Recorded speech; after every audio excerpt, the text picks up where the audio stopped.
Bien, hemos explicado brevemente en qué consiste la teoría de estrés de tejidos de McPaul y Ham, y es una teoría bastante simple, bastante intuitiva, que nos permite más o menos conocer de forma sencilla en qué consiste este modelo, ¿no?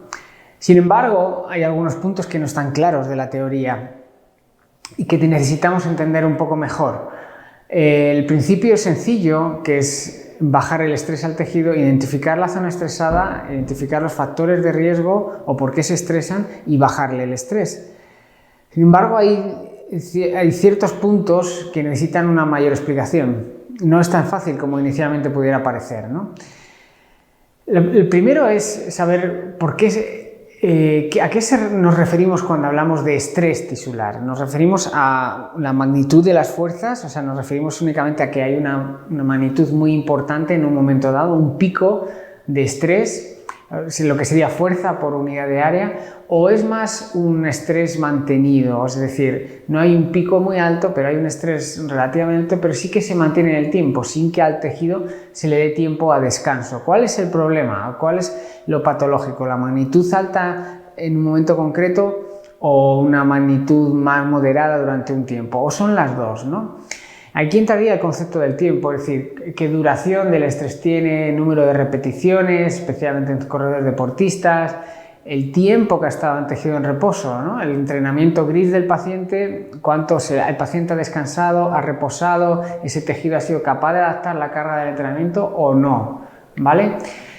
Y otro aspecto importante es entender cuál es la dirección del estrés. El estrés es compresivo, es decir, una fuerza compresiva ocurre en determinados tejidos. Es un estrés tensional, en otros tejidos como el tendón puede ser una cosa más tensional, es de cizallamiento o es una combinación de estos tipos de estrés. ¿Cuál es la dirección del estrés?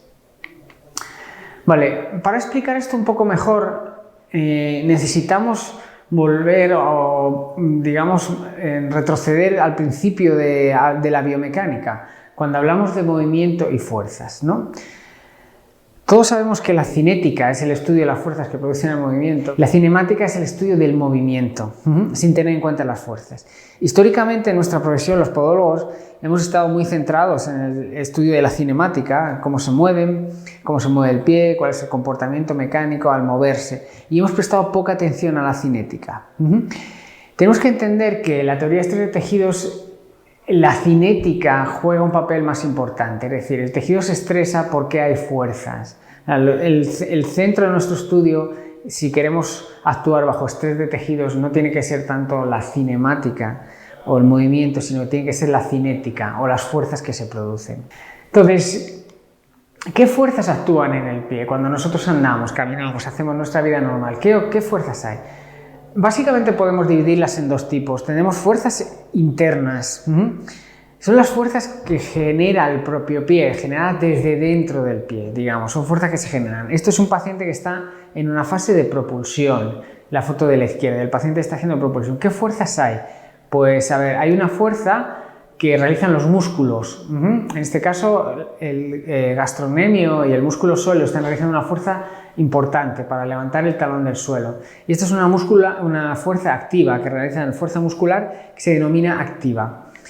Hay una fuerza también pasiva que la realizan los ligamentos. Cuando la articulación llega a su rango final de movimiento, al rango de movimiento más al límite final de su movimiento, los ligamentos comienzan a estirarse y empiezan a realizar una fuerza. Pero esto no es una fuerza activa mediada por el sistema nervioso del paciente, sino que es una fuerza pasiva. Solo va a ocurrir cuando nos encontramos en el rango final de movimiento, cuando sometemos a estrés al ligamento, ¿no?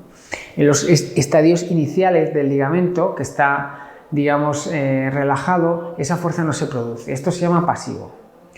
Un ejemplo podría ser la contracción o la tensión que tiene la fascia plantar cuando caminamos. También existe otra fuerza que sería el choque óseo. En este caso, en flexión plantar, el paciente, en este caso en la que se produce flexión plantar del tobillo, el paciente puede realizar flexión plantar del tobillo hasta que o bien los ligamentos de la zona dorsal del tobillo limiten ese movimiento, o bien el choque óseo entre la zona posterior de la tibia y el calcáneo o el astrágalo contacten. De esta manera se produce un choque óseo que es una fuerza también pasiva, que va a limitar el movimiento. Entonces tenemos fuerzas que digamos que son activas en los músculos y pasivas, que son los ligamentos y el choque óseo. Hay fuerzas externas, aparte de estas internas son fuerzas externas. Las fuerzas externas, la más importante es la fuerza de la gravedad, que se refleja en las fuerzas reactivas del suelo. Es decir, nosotros tenemos una gravedad y unas fuerzas reactivas del suelo que trabajan en pares, según la tercera ley de Newton. Y estas son la principal fuerza externa a la que se encuentra sometida el pie. Como elemento final de nuestro cuerpo, el peso o la fuerza de la gravedad actúa especialmente en el pie, y es donde la fuerza reactiva del suelo más las sufrimos, ¿vale? Tenemos también esta fuerza reactiva del suelo, puede descomponerse en los momentos, en el par de gravedad, de rozamiento o en el componente puramente vertical de la fuerza. Y también tendríamos una tercera fuerza que sería la inercia. Esta última fuerza de inercia realmente es importante en estudios en los que trabajamos cuando el pie se encuentra, digamos, en balanceo y no en carga. Pero la fuerza realmente al pie es muy despreciable. O podríamos decir, la mayoría de estudios tienden a no utilizarla porque entendemos que no es una fuerza patológica. Clínicamente no le encontramos excesivo sentido, por lo que podemos simplificar las fuerzas externas como las fuerzas de la gravedad junto con las fuerzas reactivas del suelo. Esas serían las fuerzas externas que actúan, que tienen que contrarrestarse con las fuerzas internas. Bien. Existe un equilibrio, siempre, y es necesario que exista un equilibrio. Aquí estamos en un balance y aquí tenemos un elefante y una persona.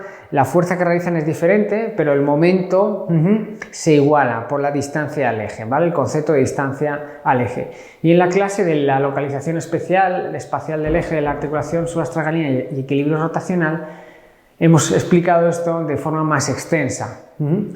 Pueden consultar esa clase para ampliar esta idea de momento de fuerza. Bien, lo que queremos explicar aquí es que las fuerzas se encuentran en equilibrio y este es un paciente en el que si suponemos que estos dos pies están en equilibrio, están en estática, el sumatorio de las fuerzas sería 0. Significa que las fuerzas que supinan y las fuerzas que pronan son iguales. El sumatorio de las fuerzas que supinan más las fuerzas que pronan es 0. Tanto en este pie de la izquierda que está más pronado como en este pie de la derecha que está más supinado. Va a ser 0. ¿Por qué? Porque si no fuera 0, el pie se movería y el pie rotaría hacia inversión o hacia eversión. Y eso no ocurre, se encuentra en estático. Significa que hay un equilibrio de fuerzas.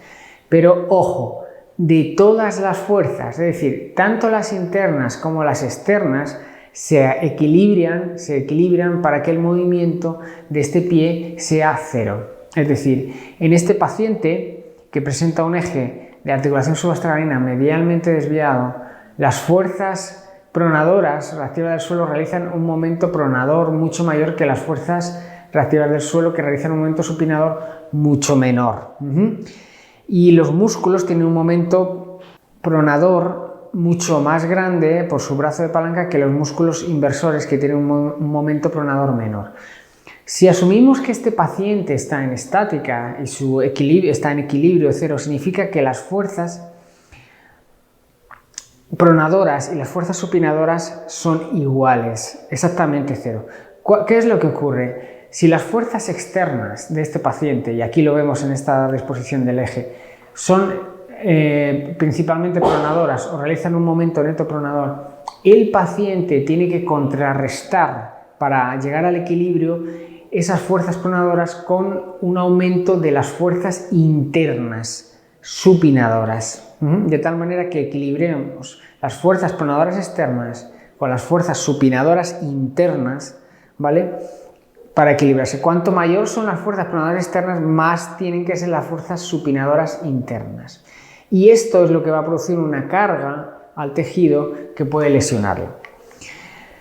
Esto ocurre principalmente en la fascia plantar, ocurre también en el tendón tibial posterior, ocurre en el músculo aductor del hallux, puede dar un proceso de miositis, y este paciente estará más sujeto a tener este tipo de patología porque la carga a la que está sometida este tejido o estos tejidos es mayor. Viéndolo desde esta forma, desde este punto de vista, este es un paciente el que se le ha colocado una plantilla. Tiene cierta pronación, en la imagen de la izquierda se le ve sin plantilla, en la imagen de la derecha se le ve con una plantilla que intenta corregir la pronación.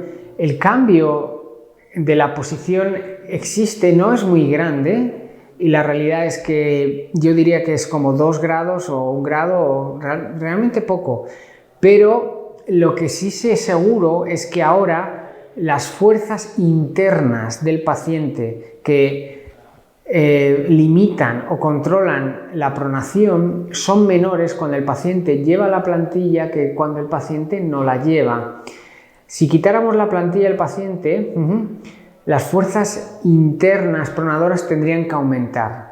Y al poner una plantilla, lo que estamos haciendo en este paciente es aumentar las fuerzas supinadoras externas. Este aumento de fuerzas supinadoras externas produce una disminución de las fuerzas supinadoras internas. El paciente no necesita compensar con tantas fuerzas y lo que hacemos así es reducir la carga que tiene ese tejido.